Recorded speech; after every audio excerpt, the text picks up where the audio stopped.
Hi there. Welcome back to our next session on Java Spring. In this session we would learn about Spring Dependencies Injection. Before starting dependencies, let's talk about IOC container. The IOC container is responsible to instantiate, configure and assemble the objects. The IOC container gets information from the XML file and works accordingly. The main tasks performed by IOC container are: to instantiate the application class, to configure the object, and to assemble the dependencies between the objects. There are two types of IOC containers. They are Bean Factory, Application Context, Dependency Injection in Spring. Dependency Injection, DI, is a design pattern that removes the dependency from the programming code so that it can be easy to manage and test the application. Dependency injection makes our programming code loosely coupled. To understand the DI better, let's understand the dependency lookup, DL. The dependency lookup is an approach where we get the resource after demand. There can be various ways to get the resource. Dependency injection. The dependency injection is a design pattern that removes the dependency of the programs. In such case we provide the information from the external source such as XML file. It makes our code loosely coupled and easier for testing. In such case, instance of address class is provided by external source such as XML file either by constructor or setter method. Two ways to perform dependency injection in Spring Framework. Spring Framework provides two ways to inject dependency. By constructor. By setter method. Let's understand it with an example. We can inject the dependency by constructor. The constructor arg supplement of bean is used for constructor injection. Let's see the simple example to inject primitive and string-based values. We have created three files here. Employee.java, application context.xml, test Java.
Now let's see constructor injection with dependent objects. If there has a relationship between the classes, we create the instance of dependent object, contained object, first then pass it as an argument of the main class constructor. Here, our scenario is employee HASA address. The address class object will be termed as the dependent object.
Hope you understood injection with dependent objects.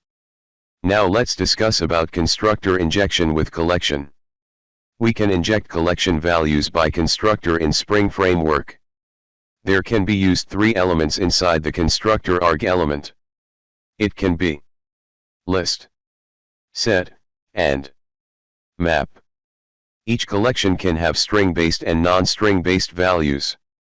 In this example, we are taking the example of forum where one question can have multiple answers. There are 3 pages. Question.java, application context.xml, and test Java. In this example, we are using list that can have duplicate elements. You may use set that have only unique elements.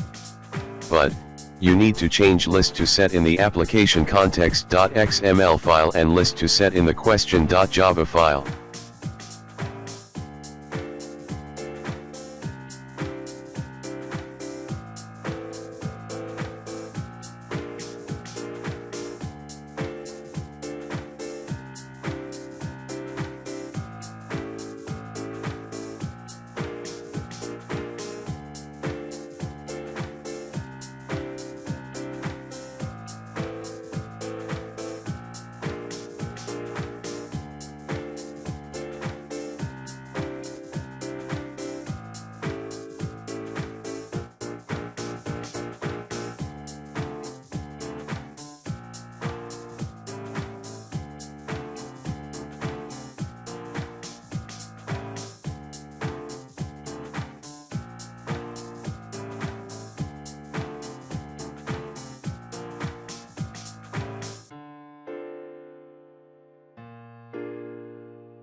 Now let's discuss about inheriting bean in Spring.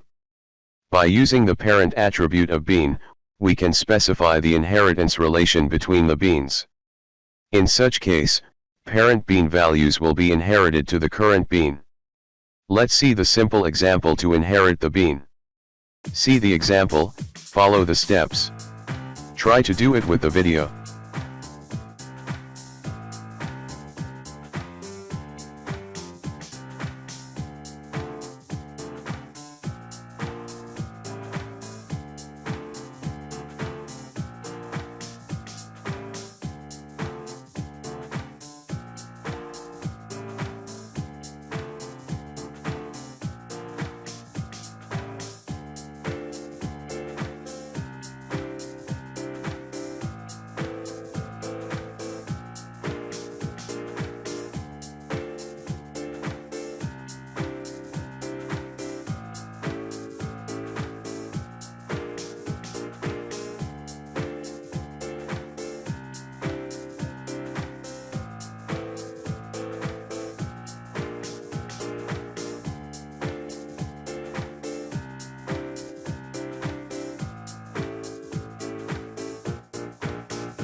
Now let's discuss about auto-wiring in Spring.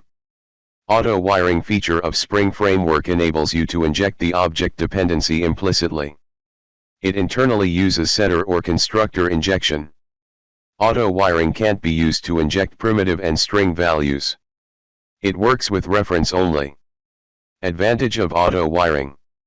It requires the less code because we don't need to write the code to inject the dependency explicitly. Disadvantage of auto-wiring. No control of programmer. It can't be used for primitive and string values. Example of auto-wiring. Let's see the simple code to use auto-wiring in Spring. You need to use auto-wire attribute of bean element to apply the auto-wire modes. Let's see the full example of auto-wiring in Spring. To create this example, we have created 4 files. b.java, a.java, application context.xml, and test.java. Let's do it.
Hope you liked the video. We will get to know more topics in our upcoming sessions.